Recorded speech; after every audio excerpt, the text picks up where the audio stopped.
प्रिय भाई बहनों, आज हम सभी कक्षा अष्टम सामाजिक विषय के अंतर्गत पाठ 2 में दूसरे टॉपिक, इसका नाम है हरित क्रांति। हरित क्रांति के विषय में जानेंगे कि हरित क्रांति के आने से भारतीय कृषि में या विश्व के कृषि में क्या परिवर्तन आए और उसके क्या क्या लाभ हुए। तो सबसे पहले आते हैं हरित क्रांति की शुरुआत कब हुई। तो हरित क्रांति की शुरुआत सन 1966-67 के आसपास हुई। 1966 में हरित क्रांति की शुरुआत हुई के माध्यम से, और हरित क्रांति के माध्यम से कृषि के उत्पादन क्षेत्र में क्रांतिकारी परिवर्तन आया। इस कार्यक्रम का उद्देश्य क्या था कि उन्नत किस्म के बीज, खाद, सिंचाई और आधुनिक यंत्रों के उपयोग से या उपयोग के द्वारा कृषि उपज में तीव्र गति से वृद्धि करना। यानी दूसरे में हम लिखेंगे इसके उद्देश्य।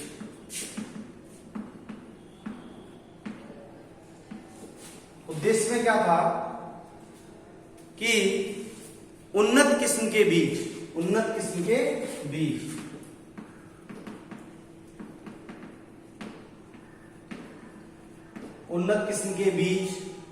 और आधुनिक यंत्रों,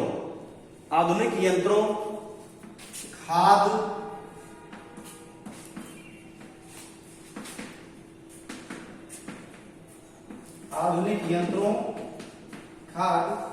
के माध्यम से या के द्वारा तीव्र गति से उत्पादन में वृद्धि लाना, इसे ही हम हरित क्रांति के नाम से जानते हैं।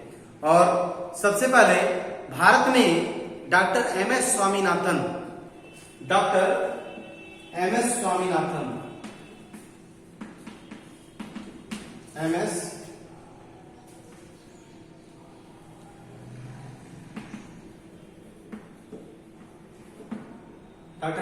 स्वामीनाथन को इसका जनक माना जाता है कि इन्होंने हरित क्रांति की शुरुआत भारतवर्ष में किया। अब आते हैं हरित क्रांति की मुख्य बातों पे। अधिक उपज के लिए सुधरे हुए उन्नत बीजों का प्रयोग होने लगा उस समय, और गेहूं की उन्नत किस्मों की जैसे सोना, कल्याण, सोना, हीरा, धान किस्में आदि तरह तरह की जो है फसलों का उत्पादन इस समय तक होने लगा था। इस प्रकार किस्मों जैसे IR, ताइलू 65, जया, पद्मा, पंकज, जमुना या साबरमती किस्मों का विकास या उपयोग किया गया।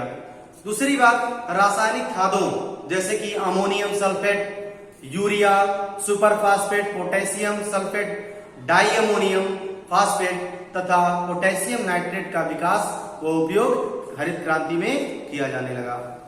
फिर जो एक और नई तकनीक का विकास हुआ कि जैसे जैविक खाद का उत्पादन बढ़ाना, जैसे कि कंपोस्ट की खाद, हरी खाद, जिसमें सनई और ढांचे को, कंपोस्ट की खाद कैसे तैयार की जाती है कि सनई और ढांचे को सड़ाया जाता है और उससे कंपोस्ट की खाद को तैयार किया जाता है। नीम की खली की खाद इत्यादि का प्रयोग संभव हो पाया।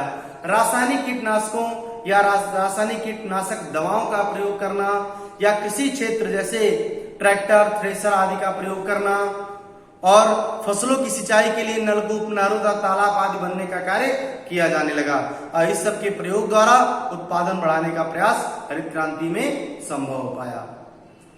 हरित क्रांति का एक दूसरा भी पहलू है कि रासायनिक कीटनाशकों और उर्वरकों के प्रयोग से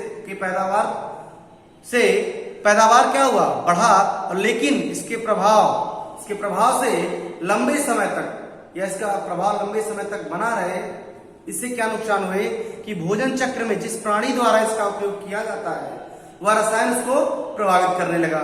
जैसे कि DDT का प्रयोग चारे के माध्यम से गाय तक, फिर उस गाय के दूध के माध्यम से उसे पीने वाले प्राणी तक पहुंच जाता है। इसमें से कुछ रसायन ऐसे होते हैं जो घातक बीमारियों को जन्म देते हैं, जो हमारी रोग और प्रतिरोध क्षमता को कम करते हैं तथा मिट्टी और जल स्रोत को प्रदूषित करते हैं। इसलिए अब इन सब बातों से एक बात निष्कर्ष के रूप में निकल कर आ रही है कि हमारी खेती के लिए जो सर्वश्रेष्ठ खाद के रूप में हमारे समक्ष प्रस्तुत हो रहा है वह जैविक खाद है।